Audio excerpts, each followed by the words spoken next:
mortals and immortals alike, hear my words amidst the cosmic symphony that echoes through time.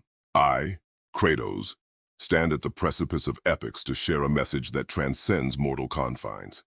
As the sands of time pour through the hourglass of the departing year, let us not merely witness its passage but honor the narratives etched within.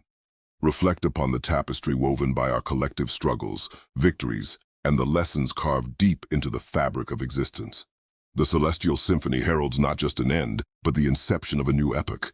Embrace this juncture, for within its cosmic embrace lies the power to shape our destinies, to glean wisdom from the annals of our past, and sculpt a future resplendent with growth.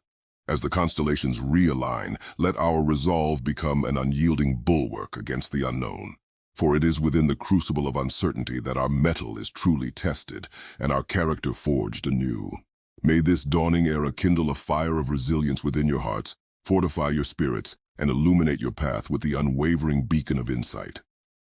From the depths of my immortal being, I extend to you a heartfelt wish for a new year adorned not just with the passing of time, but with the richness of experiences, the strength of resilience, and the flourishing of growth.